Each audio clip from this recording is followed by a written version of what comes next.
Advocate BN Haskar, അങ്ങേക്ക് യഥാർത്ഥത്തിൽ ഈ പിണറായി സർക്കാരിൻ്റെയും ഒക്കെ CPM-ൻ്റെയും ഒക്കെ യഥാർത്ഥ സ്വഭാവം മനസ്സിലായ ഒരാളാണ്. ഒരു വിമർശനം ഉന്നയിച്ചാൽ അത് കേട്ടിരിക്കാനുള്ള സഹിഷ്ണുതയൊന്നും യഥാർത്ഥത്തിൽ ഈ മുഖ്യമന്ത്രിക്കോ CPM-നോ LDF സർക്കാരിനോ ഇല്ല എന്നുള്ളത് അങ്ങയുടെ വ്യക്തിജീവിതത്തിൽ അങ്ങ് അനുഭവിച്ച ഒരു കാര്യം തന്നെയാണ്. എങ്ങനെയാണ് ഈ 10 വർഷങ്ങളെ വിലയിരുത്തുമ്പോൾ ഇപ്പോൾ ഇന്ന് അശോക് പറഞ്ഞത്, അതുപോലെ ഇന്നലെ ഒരു പുസ്തകം പുറത്തിറങ്ങിയല്ലോ, ബിജു പ്രഭാകറിൻ്റെ ഒരു പുസ്തകം പുറത്തിറങ്ങിയല്ലോ, അതിലും വലിയ വിമർശനം ഉന്നയിക്കുകയാണ്. ഏറ്റവും അധികം പിൻ പോയിന്റ് ചെയ്യപ്പെടുന്ന കാര്യം ഇന്ന് സംസ്ഥാനം നേരിടുന്ന ഒരു പവർ കട്ടുണ്ട്. ആ പവർ കട്ട്, ഈ ലോഡ് ഷെഡിങ്, ഇതിന് വരുത്തിവെച്ചത് ഇവരുടെ തന്നെ നയങ്ങളാണ്. അപ്പോൾ ഈ നേരത്തെയും പവർ കട്ടൊക്കെ ഉണ്ടായിരുന്നു, അത് രഹസ്യമായി ചെയ്തുകൊണ്ടിരുന്നു എന്നാണ് ഈ മുൻ KSEB ചെയർമാൻമാർ കൂടിയായ ഈ ഉദ്യോഗസ്ഥരൊക്കെ തന്നെ വെളിപ്പെടുത്തുന്നത്. അപ്പോൾ സതീഷ് വസന്ത് പറയുന്നത് ഇങ്ങനെയൊക്കെ ഉദ്യോഗസ്ഥർ തുടങ്ങിയാൽ എന്താകും സ്ഥിതി എന്നാണ്. അല്ല നീലിമ, ഇതിൽ ഏറ്റവും അടിസ്ഥാനപരമായി കാണേണ്ടത് ഒരു സർക്കാർ ഉദ്യോഗസ്ഥനെ പോലും നിയന്ത്രിക്കാൻ കഴിയാത്ത ഗതികെട്ട കാലത്തിലേക്ക് ഒരു മുഖ്യമന്ത്രിയും ഭരണകൂടവും ചെന്നെത്തപ്പെട്ടിരിക്കുന്നതിന്റെ സൂചനയാണ്.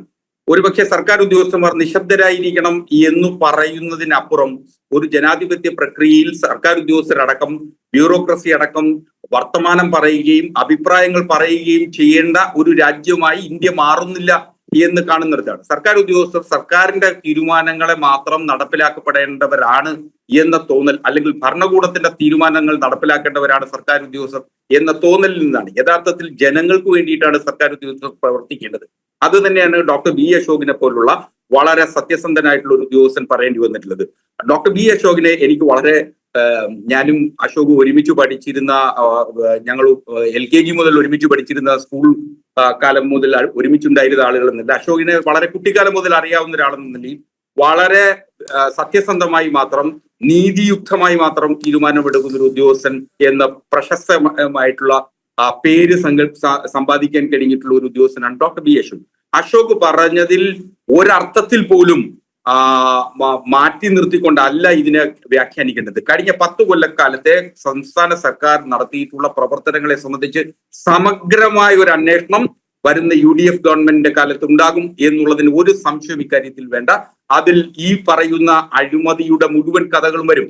നമുക്കറിയാമല്ലോ, 10 കൊല്ലം ഏറ്റവും വലിയ ഈ ഗവൺമെന്റിന്റെ പഞ്ച് ഡയലോഗ് ആയിരുന്നു, 10 കൊല്ലം പവർ കട്ടില്ലാത്ത ഒരു സംസ്ഥാനമായി കേരളത്തെ മാറ്റി LDF അല്ലാതെ മറ്റാരുണ്ട് എന്ന ചോദ്യം ചോദിച്ചിടത്തു നിന്നാണ് കഴിഞ്ഞ 2 ആഴ്ചകളിലായി കേരളം പവർ കട്ട് കൊണ്ട് ബുദ്ധിമുട്ടുന്ന സാഹചര്യത്തിലേക്ക് മാറ്റപ്പെട്ടതിന്റെ ഉത്തരവാദിത്തം സംസ്ഥാന സർക്കാരിനാണെന്ന് വിരൽ ചൂണ്ടുന്നത്. ഇത് ഡോക്ടർ B അശോകിന് നേരെ ഇപ്പോ മാത്രമല്ല, 3 തവണ അദ്ദേഹം സെൻട്രൽ അഡ്മിനിസ്ട്രേറ്റീവ് ട്രിബ്യൂണലിൽ പോവുകയും അനുകൂല വിധി ഉണ്ടായി തിരികെ വരികയും ചെയ്യുന്ന സാഹചര്യമാണ് ഉണ്ടായിട്ടുള്ളത്. അതിനു മുമ്പ് ഇത് സമാന സ്വഭാവത്തിൽ നേരത്തെ സെൻകുമാർ സാറിനെതിരെ നടപടി ഉണ്ടായിട്ടുണ്ടായിരുന്നു, അതുപോലെ തന്നെ ജേക്കബ് തോമസ് സാറിനെതിരെ നടപടി ഉണ്ടായിട്ടുണ്ടായിരുന്നു. ഇവരൊക്കെ തന്നെ സെൻട്രൽ അഡ്മിനിസ്ട്രേറ്റീവ് ട്രിബ്യൂണലിലും പിന്നീട് സുപ്രീം കോടതിയിൽ അടക്കം പോയി തങ്ങൾക്ക് അനുകൂലമായി ഉത്തരവ് വാങ്ങേണ്ട ഗതികേടിലേക്ക് വന്നിരിക്കുന്നു എന്നതാണ്. ഒരു ഉദ്യോഗസ്ഥൻ തന്റെ തുറന്നു പറച്ചിലുകൾ ഇങ്ങനെ പൊതുമധ്യത്തിൽ പറയുന്നു, ഏത് ചട്ടലംഘനം എന്ന് പറയുമ്പോൾ എങ്ങനെ ഒരു കാവൽ മന്ത്രിസഭയ്ക്ക് ആ ഉദ്യോഗസ്ഥനെതിരെ നടപടിയെടുക്കാൻ കഴിയും? അങ്ങനെ നിയമപരമായി നടപടിയെടുക്കാൻ കഴിയാത്തിടത്ത് പോലും അത് അറിഞ്ഞുകൊണ്ട് തന്നെയാണ് ഒരുപക്ഷെ ഒരു പ്രതികാര നടപടി എന്നുള്ള അശോകിനെ സസ്പെൻഡ് ചെയ്യുന്ന സാഹചര്യം ഉണ്ടായിട്ടത്. ഒരു തരത്തിലും നിയമപരമായി പോലും അത് നിലനിന്നില്ല. തുടർന്ന് വീണ്ടും അത് കാറ്റിലേക്ക് എത്തുകയും വീണ്ടും അശോകിന് അനുകൂലമായ ഒരു വിധി വന്ന് ഇളഭ്യരാകുന്ന ഒരു ഗവൺമെന്റായി മാറുന്ന സാഹചര്യത്തിലേക്കാണ് ഈ കാവൽ മന്ത്രിസഭ ഇപ്പോൾ പോയിട്ടുള്ളത് എന്നുള്ളതാണ് വസ്തുത. നമുക്കറിയാം, കേരളത്തിൽ ഈ കഴിഞ്ഞ 10 കൊല്ലത്തിനിടയിൽ, വിശിഷ്യ കഴിഞ്ഞ 5 കൊല്ലത്തിനിടയിൽ നടന്നിട്ടുള്ള സമഗ്രമായി സർവാധിപത്യപരമായിട്ടുള്ള ഒരു അഴിമതിയുടെ പ്രസൻസ് ഇന്ന് വളരെ കൃത്യമായി പൊതുജനങ്ങൾക്ക് ബോധ്യപ്പെട്ടിട്ടുണ്ട്.